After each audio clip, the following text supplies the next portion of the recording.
The anime story begins on the side of an unnamed, remote island, where a man is relaxing with a group of serious-looking individuals, and he is speaking on the phone with a guy called Mr. Park Mugen. The guy calling Mr. Park Mugen is pretty right now and heavily disgruntled about large amount of funds being used without their say-so, so the men on the beach conspire and threaten to destroy Park Mugen's reputation.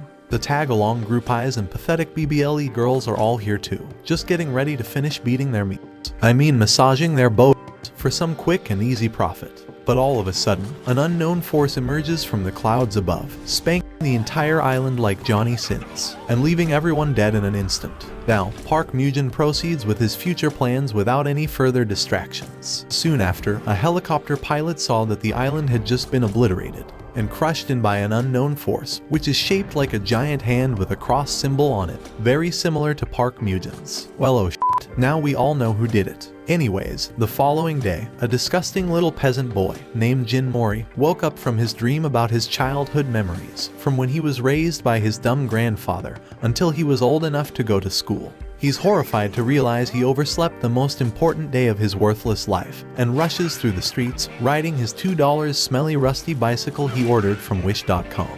We see Jin Mori riding around like an absolute madman, and this dumbass Mori kid almost hits a poor old lady, as he's just too frickin' excited right now for the crazy upcoming event at his high school, known as the God of High School, a district high school tournament, which will begin shortly. The God of High School is an infamous tournament that allows all forms of martial arts to be used in battles against other students, and there are literally no rules to which fighting style you want to use, which gets Mori wet in his pants as he can't finally watch some real action, other than his meaningless life watching anime and look-smexing guides at home. The preliminaries are being held at KORG Arena, located in Seoul. People around the area are excited about the tournament, including another young lad named Han Dewey, who's just finishing the night shift at his job. Moments later, Yumira, a sweet young lady in Harry Potter's iconic glasses, asks a group of martial artists who didn't qualify for the tournament about the way to the arena. They admire her cute looks while she instantly gets wet, admiring their muscles. Meanwhile, Mori starts to get hungry while biking his way to the arena. On the way, he discovers that a rogue biker has robbed another old lady. Mori anticipates the old woman's entire situation and decides to help her get back the purse. He keeps up with the biker and demands him to pull over. While in pursuit, Mori accidentally slams his bike into Mira's face, breaking her eyeglasses. He tries to leave directly after, but Mira strikes him with her sword. However, when Mori explains about the distressed granny, Mira joins him in chasing down the culprit.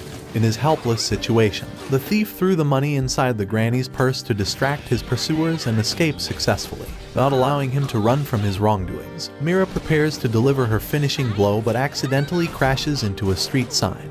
Luckily, Dewey is there to complete the unfinished business. After that epic moment, they all proceed to the grand arena in preparation for the preliminaries. Judge T, Gru's lookalike from Despicable Me, who undergoes a year of intermittent fasting, opens the tournament. First, he introduces the participants, explains the tournament rules, and reveals the grand reward to the lucky winner. Right after that, he declares the start of the tournament, which happens to be a battle royale to filter the capable and unqualified ones. Realizing the situation, the participants start making their move, targeting the opponents weaker than them. As expected, some fighters stand out among the crowd using their superior fighting skills. Mori, Dewey, and Mira are among those who dominate the competition. Meanwhile, Judge Q tells Judge R that there's a rumor that the judge who recruited Mori apparently fought and was injured by him.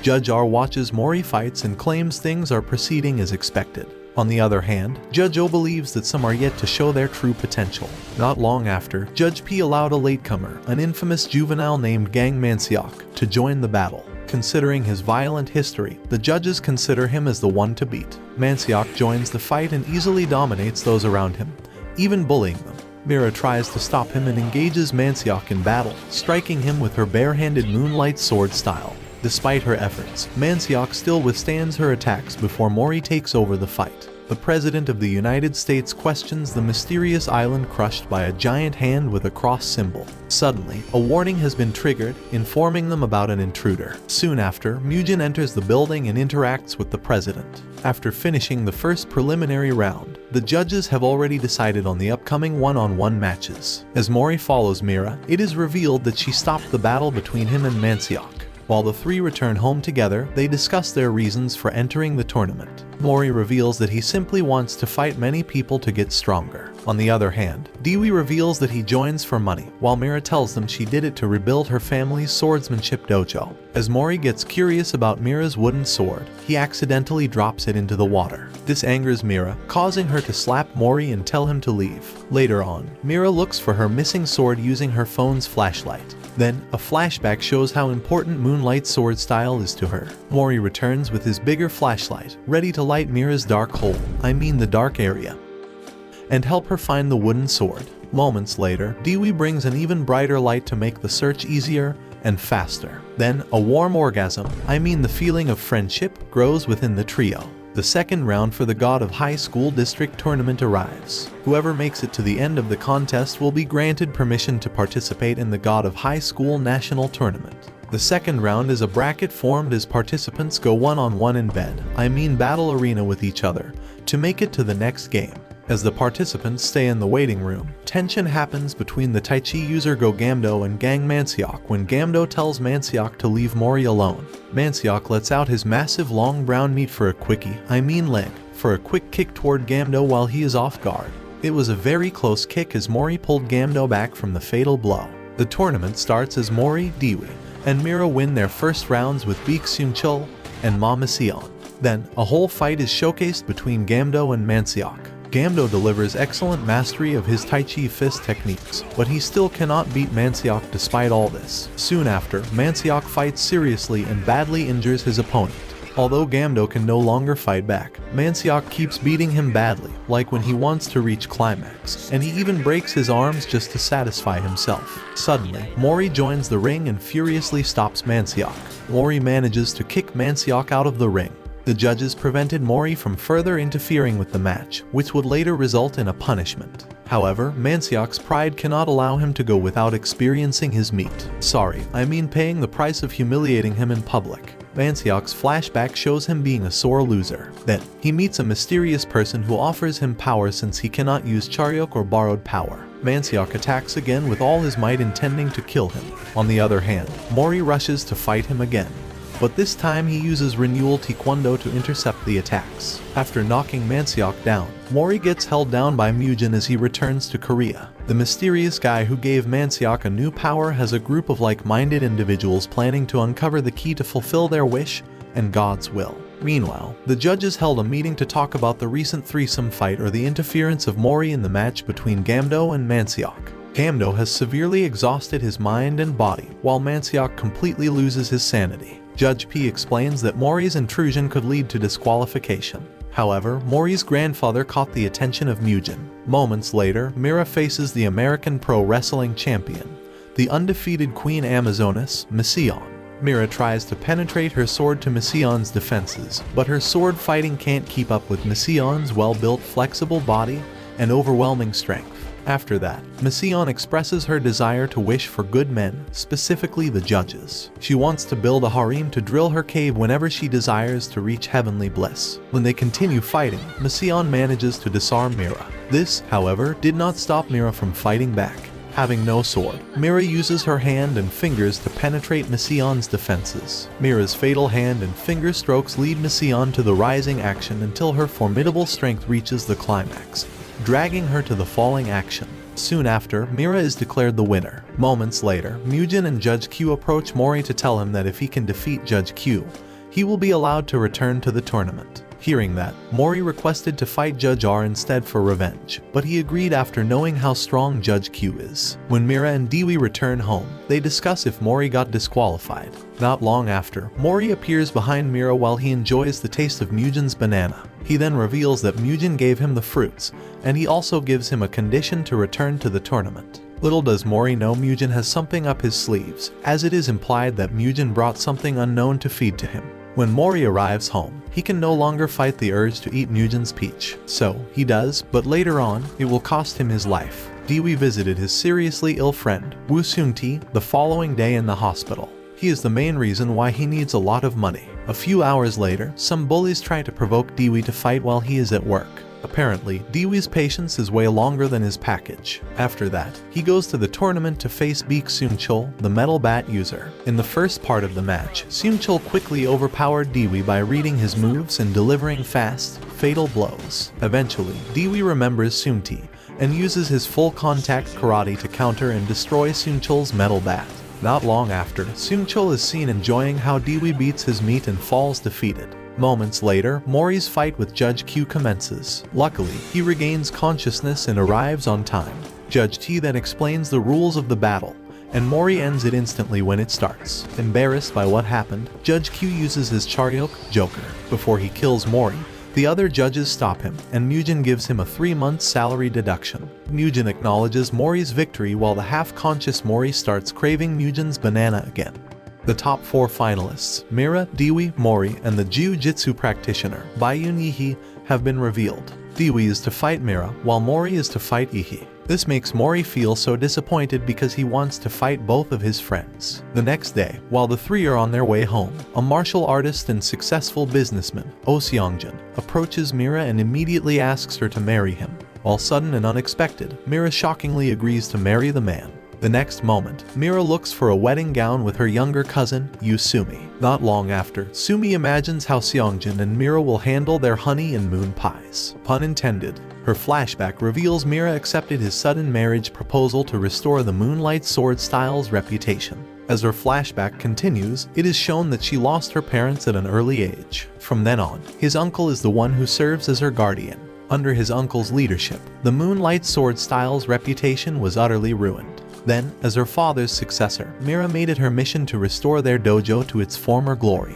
Moments later, Mori learns about Mira and Seongjin's upcoming wedding, so he immediately goes to her to confirm it. Mori tries to convince Mira not to let Seongjin explore her cave but fails. Not satisfied, Mori reaches out to Dewee about his suspicion, but Dewee feels too outside to intervene in Mira's life. Mira's wedding day has arrived, and she looks so beautiful in her wedding dress. While looking at Mira, her uncle feels extreme guilt for her niece having to sacrifice herself all the time because he is incompetent.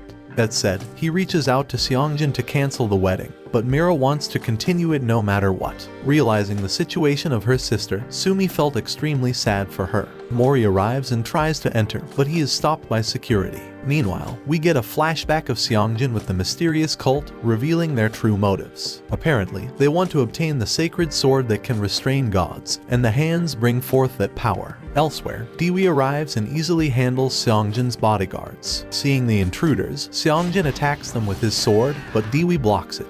On the other hand, Mori's words reminded her of her sacrifices, and she came back to her senses when she remembered what his father had told her when he was still alive. Finally, Mira tells Seongjin she can't go through with the wedding. He instantly flips out, revealing his Charyok Samurai. Seongjin attacks Mira with it, cutting her across the abdomen. She seems unharmed and quickly beats Seongjin with her Moonlight Sword style. Despite Seongjin's defeat, he escapes with the sword. However, Mira believes she doesn't need it anymore, and they live happily ever after. They return home all together. Moments later, Seung-ti is rushed to the ICU, for his life is just hanging by a thread. This dramatically changes Dewee's magnanimous personality to a brutal one. He beats up the bullies from his job after they mock his friendship with Seung-ti. Then, it continues when he fights Mira, shocking everyone, including Mori. Dewee continues to hit her unreasonably. Thus, Judge T intervenes and declares him the winner. Later on, he walks past Mori and casually talks to him.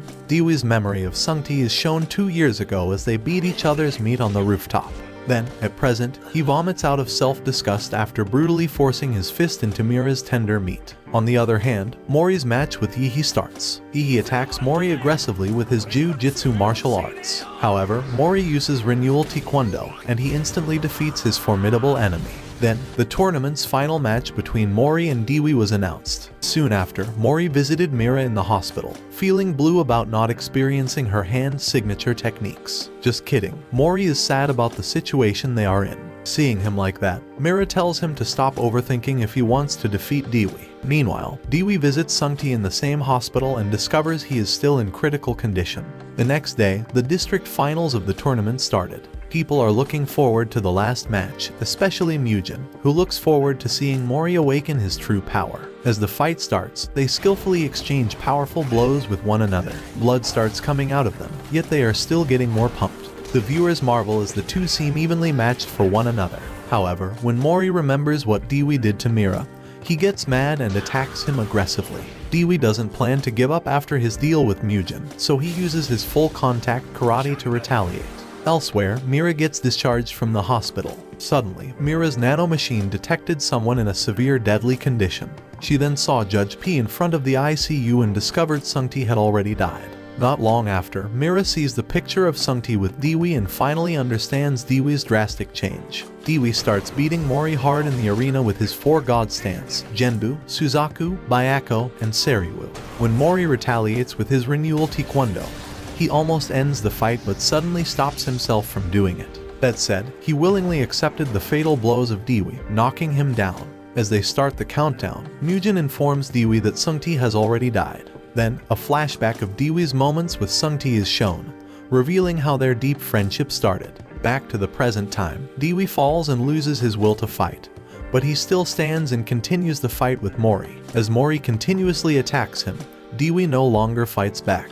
It is then revealed that his contract with Mugen is already voided, and thus he has no more reason to fight. When the fight is about to end, Mira calls Dewey's attention, stopping the match for a while. She then gave him a letter from his friend.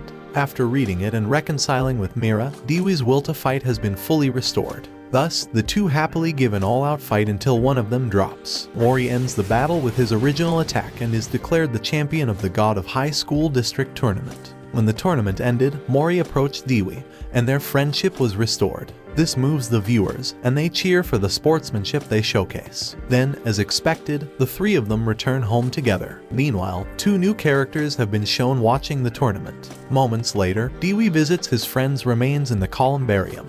In the middle of the night, the mysterious cult approaches Mori's grandfather, Jin Taejin. They want him to be one of them, but he refuses. That said, a man from the mysterious cult attacked him. Moments later, Mori comes home feeling very tired. Then, he wonders about the whereabouts of his grandfather. Then, the national competition among the district winners is announced to determine the peak of the God of High School Tournament. However, it is revealed that every district shall have the top 3 best participants to form a team that will fight against other districts' teams. That said, Mira is to fight Ihi to determine who will be the 3rd participant. In the end, Mira wins, completing the Seoul District's team. Moments later, the judges, along with Mugen, assessed the documents of the participants. Then, they talked about the mysterious cult called Nox, which seems to be working behind the scenes. Judge Q reveals that Nox has the same goal, so they are expected to work on it too. While the trio are on their way home, Mori crosses paths with a mysterious old man. Later on, the old man named Na Bongchim meets with Mugen. It is then revealed that he is one of the 6. Soon after, Bongchim reveals that he met Mori and wants to take him as his disciple. Elsewhere, Taejin ultimately defeated several men from Nox. However, one of Nox's leaders summons a giant sword aimed at Taejin, and vast devastation happens in the area. Meanwhile, Mira takes a bath and starts overthinking about his participation in the team. Soon after, he went to the grocery, where she met Judge T, who would clear out all the doubts in Mira's mind. Mugen, on the other hand, asks if Dewey still wishes to continue after losing his motivation to win, which Dewey immediately confirms. After that, Dewey asks Mugen about Charyok or the borrowed power he witnessed. The following day, Mori is seen wasting his time in the park.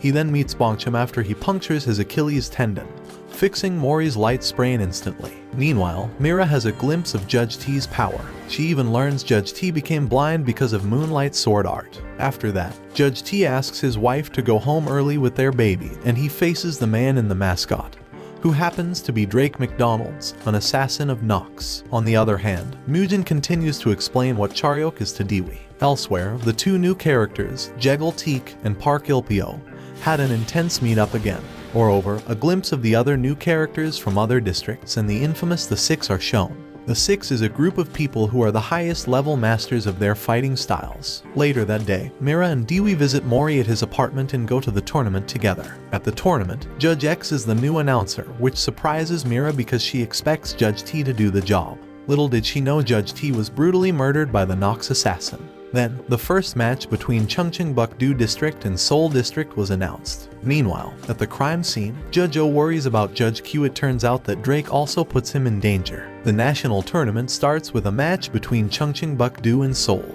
The rule is simple. Each team will engage in a one-on-one battle, and the team with the first 2 wins moves on to the next round. Mori is the one who fights first against Na Gidong. However, he paralyzes himself when he tries his new pressure points to strengthen his attacks, causing his defeat. Elsewhere, the assassin from Nox, Drake, is gloating about killing Judge Q. His arm, however, is severed by Q's Charyok, Joker. Meanwhile, Dewey fights Jin Pumgwang. He dominates Dewey with powerful attacks he mastered doing physical labor, shown in the backstory of Chungcheongbuk team. Pumgwang turns out to possess the Charyok, Thor's hammer. However, Dewey destroys it with his 4th god stance, Blue Azure Dragon. The hammer vanishes, and Pumgwang loses consciousness, handing Dewey the win. Meanwhile, Judge Q fights Drake again after he releases his limiter. Judge Q cuts off the other arm, however, Drake's Charyok, Caterpillar, regenerates him. Judge Q isn't concerned and brutally attacks him. However, he's interrupted before he can make the death blow. The 2 intruders are called Reverend Axley Ivanovic and Reverend Saturn. Impatient, Judge Q attacks them with cards, triggering Reverend Axley to use his wings and carry Reverend Saturn in midair. Saturn then summons several hands from a shadow on the floor. Judge Q starts cutting them with his scythe but eventually gets restrained. Soon after, Reverend Axley releases a long sword ready to penetrate Judge Q's tender meat. He releases his national treasure, Durandal, and comes in for the final blow. Suddenly, Judge O appears to aid him though he doesn't seem to need it. Meanwhile, the battle between Mira and Jang Jangmi, who pretty much resembles Uzumaki Karin. They both use wooden swords. As the match progresses, Jangmi realizes Mira is a superior sword user, so she releases her Charyok, Bastard.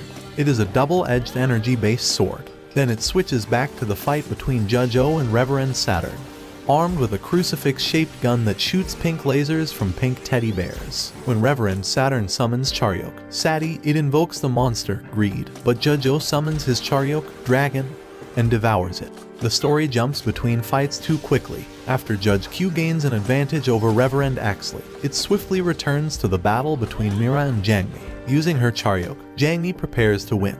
But Mira uses Moonlight Sword-style Wind Willow and shatters Jangmi's sword, knocking her out and securing a spot for Seoul District to move to the next round. Then, it shifts back to the battle between the judges and reverends. The judges successfully turn the table, forcing Priest Axley and Saturn to flee. Meanwhile, Drake, still around the area, decided to detonate himself to end the 2 judges but failed as they both survived. At the meeting with Judge P, Mugen believes their organization has a mole since the administrator's addresses are top secret. Moreover, Judge P shows a picture of Tijin's severed arm after he went missing, which silences Mugen. Meanwhile, the second match begins between Gyeongseong-nam-do and Jeollabuk-do. The first match is between Jegal-teak and Jeon Jugok. Before Jugok casts his first attack, Teak brutalizes him with his Charyok, Megalodon, which crushes his body, leaving a pool of blood. Seeing this, Lee Hyongdan uses her needles to attack Teak, but she is also brutalized by him. While Mira stops Mori from interfering with the match, Dewey stops Teak. Meanwhile, Jugok gains strength and delivers powerful lightning magic toward Teak, but still ineffective. Teak then decided to finish him, putting him in a grave situation. Jugok is undergoing a critical operation with Bongchim, while his grandpa, Yisun, is unhappy because Mugen refuses to disqualify Teak despite his brutality. This, of course, comes with the reason that he could be the key they have been looking for. As the tournament continues, the matchup between Jeollanam-do and Chungcheongnam-do begins. Cha Seok-woo wins the first match after defeating Ryu Hyunbak. As the battles continue, Park Seung-ga faces off against Namgung-do. She easily won the round after Park Il-pyo discussed a strategy with her, ending the fight with a powerful kick to his enemy's jaw.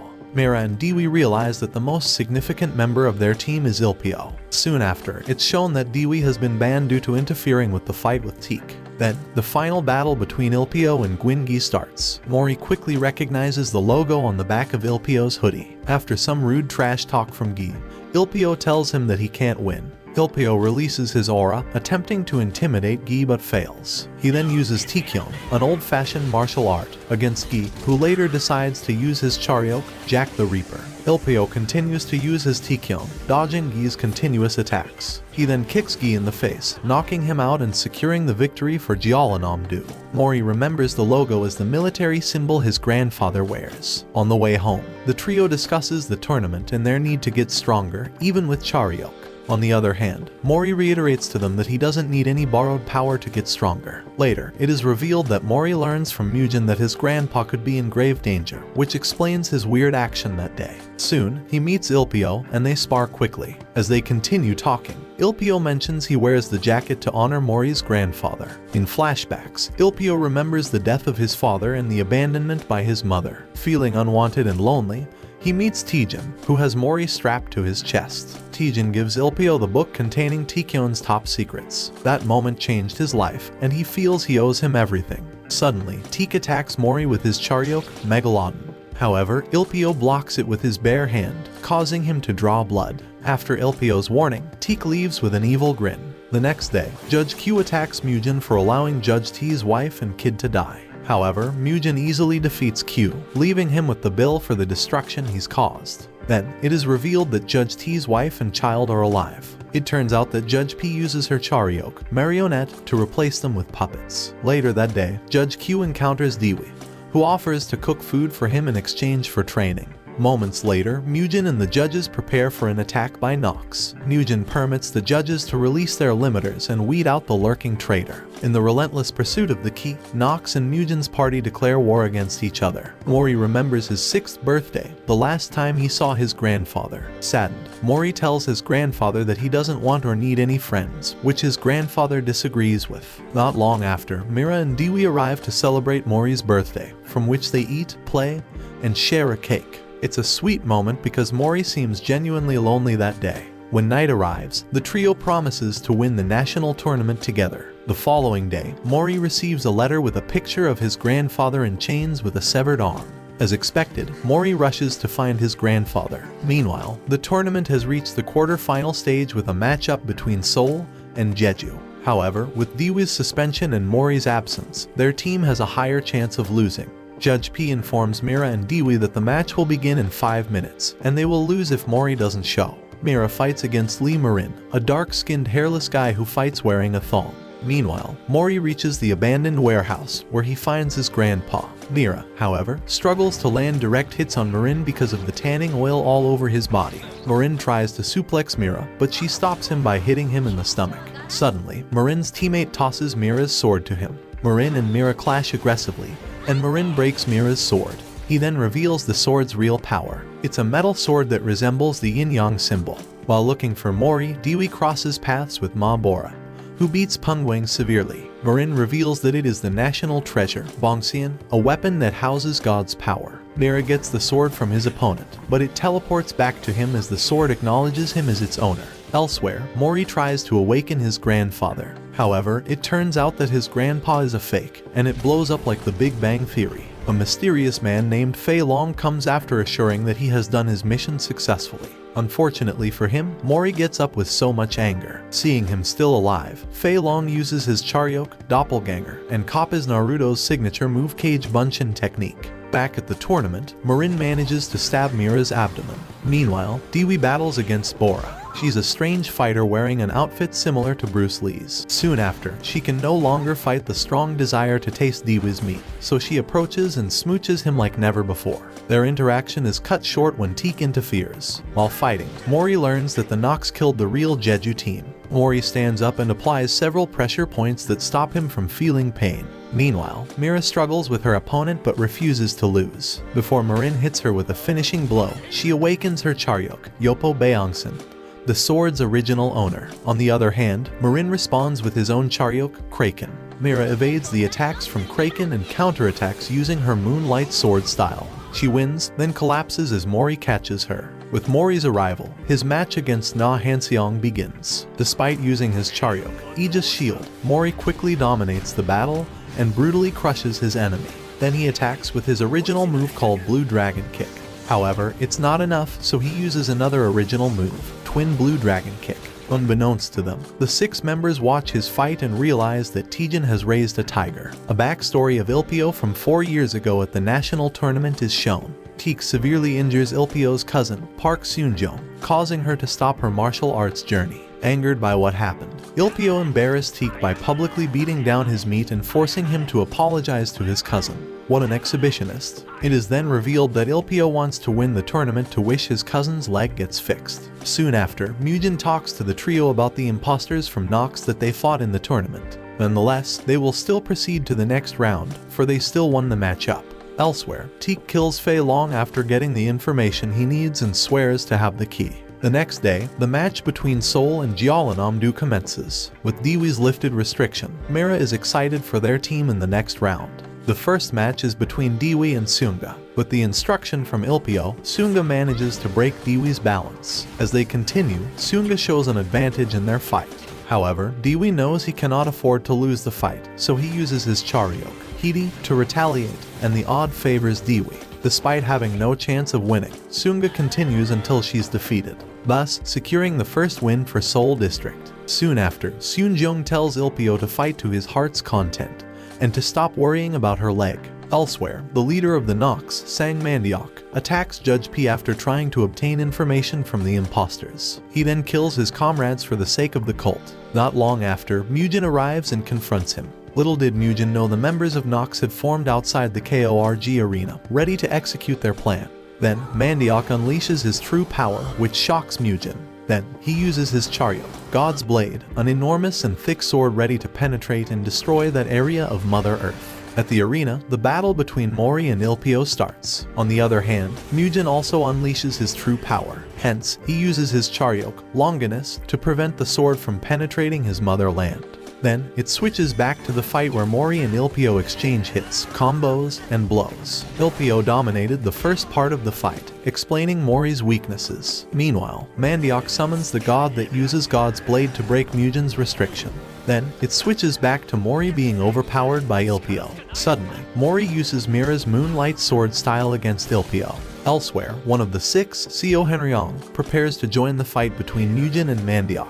Then, it switches back to the battle, where Mori starts to turn the table using Mira's fighting style. Looks like Mori shares the same bloodline with the copy ninja, Hadake Kashi. When Ilpio retaliates, Mori uses the first god stance, full contact karate of Dewey. Meanwhile, the national Troas user, Henryong, reveals his collection of national treasures. As the music accompaniment starts, Henryong unleashes his power, and he consecutively uses different national treasures to aid Mugen. Then, it switches back to the fight where Mori continuously turns the table. On the other hand, Henryong and the judges continue participating in the major battle that is going on outside.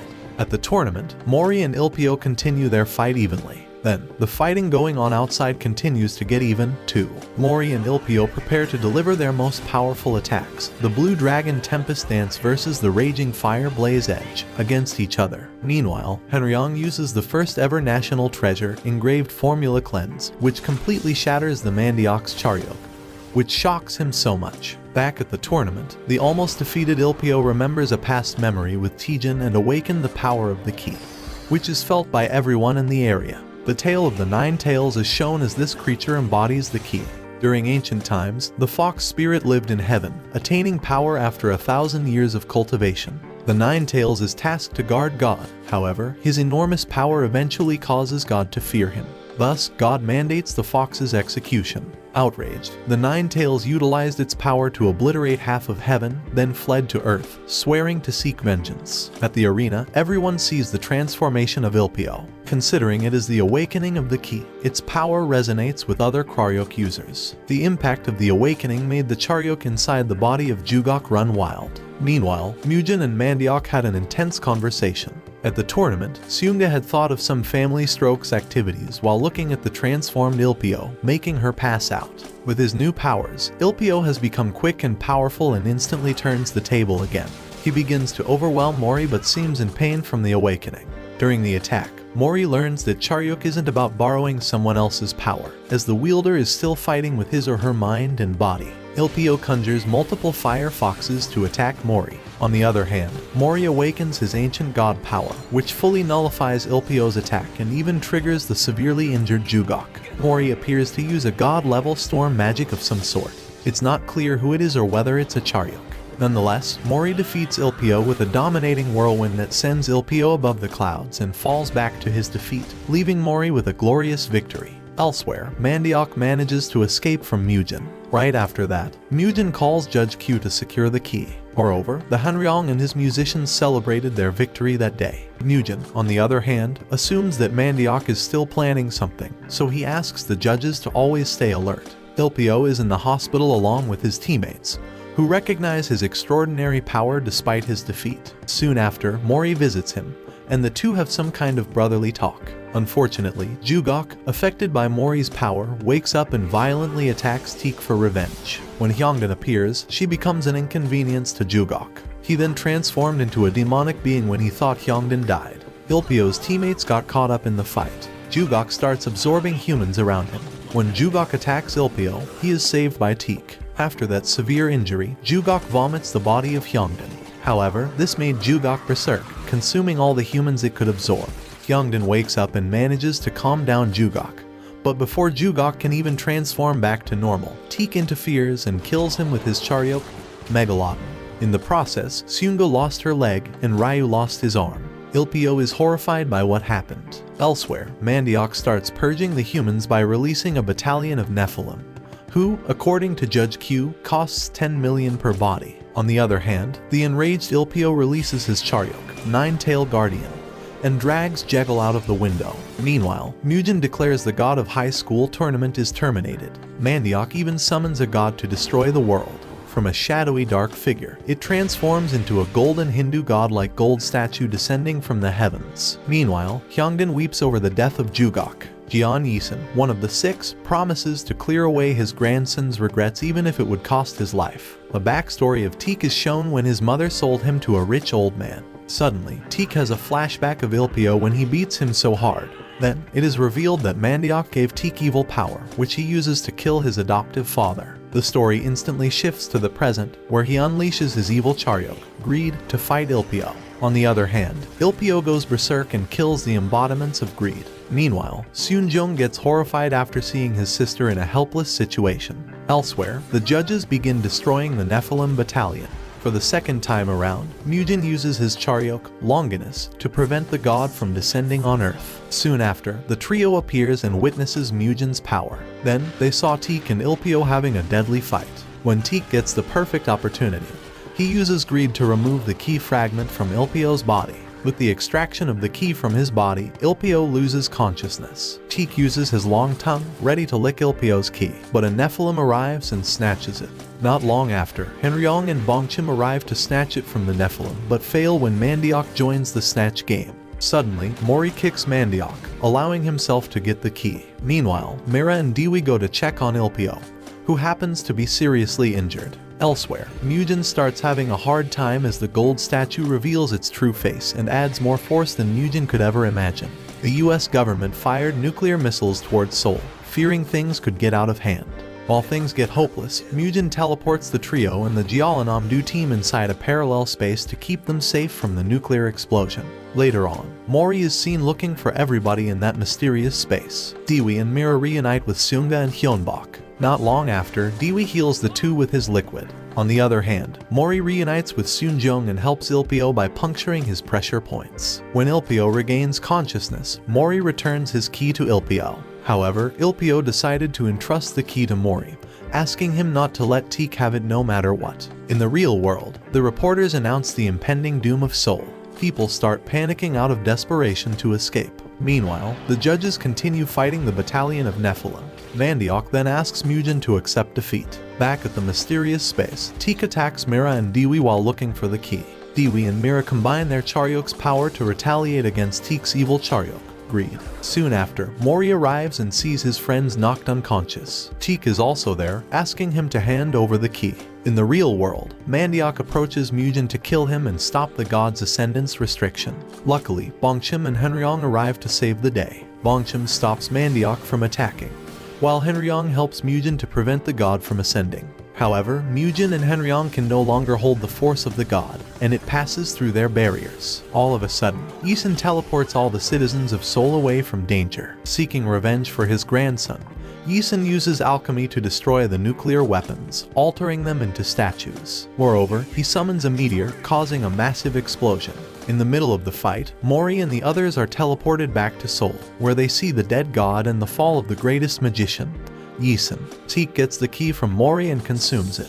He is reborn, growing from an infant, sprouting angel wings from his back, and finally ascending to a godly form. Mugen and the rest of his team can only watch from a far distance. When he asks about Yisun, Judge P tells them there is no response from him or Mandiok. Thus, the only people left in the area are the youngsters. As a god, Teak orders the total annihilation of humans. While looking at Teak, Mori has some flashes of memory in his mind that he is unsure about. As Teak starts his move, he attacks Mira first and then tosses her into Dewey. The two put up a courageous effort, but eventually they fail. Angered by what he did to his friends, Dewey, Mira, Ilpio, Hyunbok, Seunga, and her sister, Mori uses his ultimate pressure point to fight Teak. However, it's not enough. Even with the combined efforts of the trio, Teak is still unstoppable. Not to mention, he still has the use of his Charyok and uses it as an energy spear to kill Mori.